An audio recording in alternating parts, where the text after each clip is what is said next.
We would have the hoochie coochie man.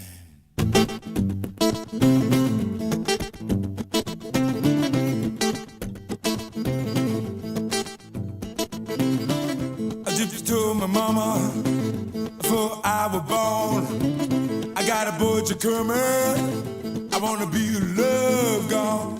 I wanna make everybody I just a jump a child. I take a word, got to know.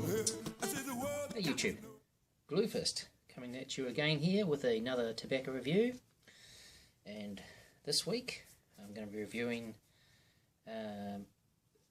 this one right here, G L Pease SIXPENCE. While I've got you there, I'll read the back. You'll have to excuse me today. This is one of the first one time I've done a review of this so late at night, so I've got artificial lighting on me here. I hope you can see me okay, but just read the tin note here. I'm sure you've all heard it before. You enter the dark panelled room, its walls lined with ancient books. An antique table stands beside a leather club chair. Upon it, next to a small silver coin, an open tobacco tin entices you with an aroma deep, rich, authentic. You fill your bowl, strike a match.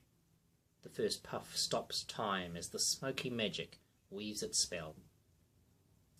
Sixpence, the mystery continues. Blah, blah, blah, blah. Okay, so this is the review on this one here. It's very nice tonight. I'm going to be smoking it in my Stanwell Pipe of the Year. This is the, I forget now, 2000 Stanwell Pipe of the Year. Very nice. It's become one of my go-to smokes. I'm just for broken flake and flakes, which this is. The sixpence here. I'll put this down anyway. We don't need that anymore. Oh, actually, just while I've got that there, I'll just do the tin note.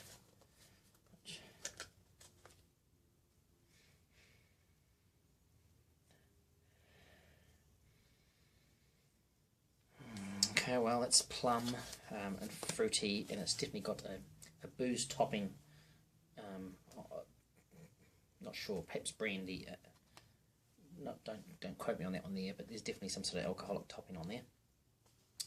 So this is made by G L Pease in the US. It's a vapor. The tobaccos it consists of a Virginia, a Perique, and a smidgen of Kentucky. And also, I was going to say, broken flake, as I mentioned earlier.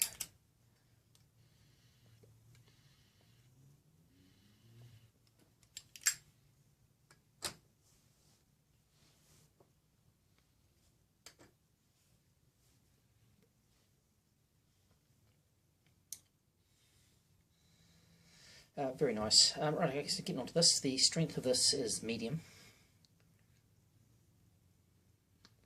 The taste is medium. And the nicotine level of this is medium. I think you can see where this is going. It's a pretty medium concoction all round.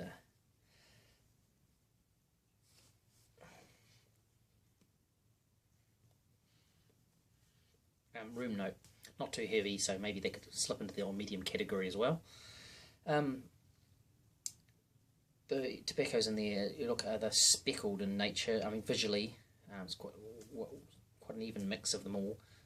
The moisture level I thought was bang on. It really just smoked straight out of the tin.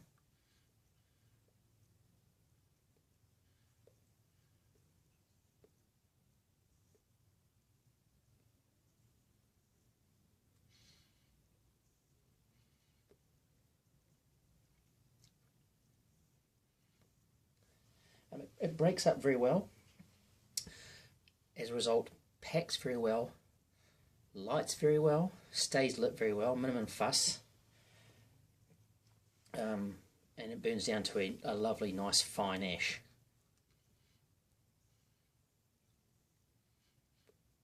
And I would say it's a sipper. It can get a little bit warm if smoked too quickly. If your cadence is a bit on the higher side, just watch that.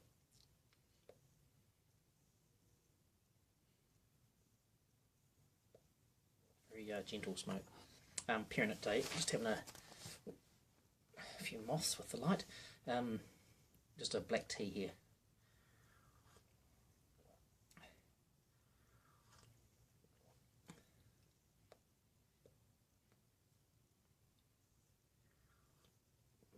nice, but I think I might go with a black coffee next time. Okay, so saying this is a sipper. The initial light on this, it's very Virginia dominant. Little if any perique actually, I died detected.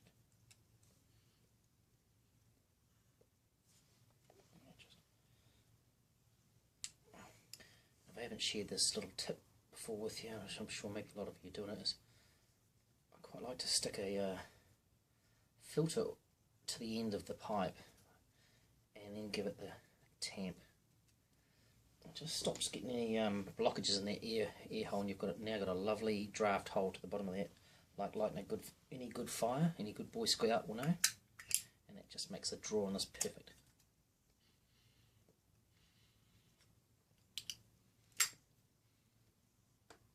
Right, so as this develops, the perique comes in. It's spicy, the Kentuckian perique, and the Virginia's sort of slipped to the back. It's still present, but just not quite as dominant as when it started out.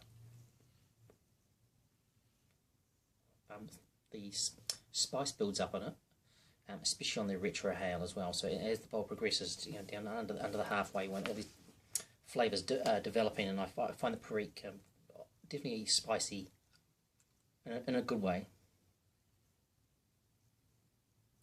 A little bit of bite to the perique, but it's very nice in the retrohale.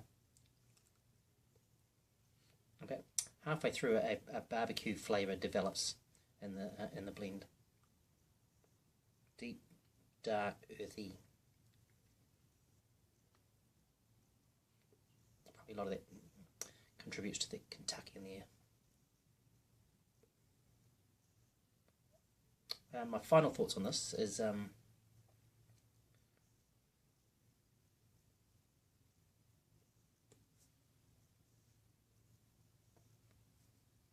go so far as to say this perhaps might not suit the beginner. It's got some very, how do I explain, some of the flavours are a little bit gentle, but hard to pick up, sort of thing. So play around with pipes, and I'm thinking this is only quite a small bowl. It's actually quite small, this one, with broken flakes in it, but I think it's better in slightly larger pipes, larger bowls anyway. And I'd also I'd consider this not so much a Virginia perique vapor, but a Virginia Kentucky, or a Vucky.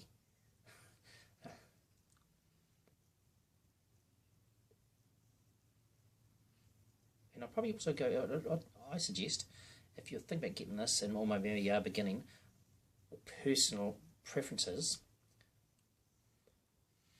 I would go try Dunhill Elizabethan, or maybe even Escudo instead. Less topping in that booze sort of flavouring. Not saying it's bad, but buck for buck, I would probably edge definitely towards those two blends over this one.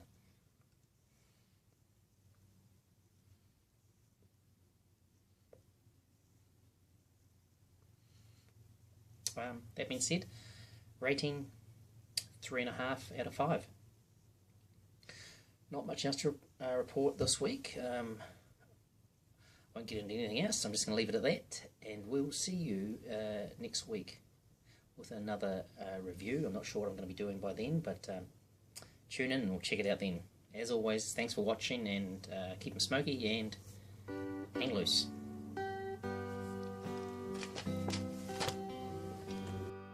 Oh, I'm counting on love to get me through this, and to ease my sick head from the news I've just read, and to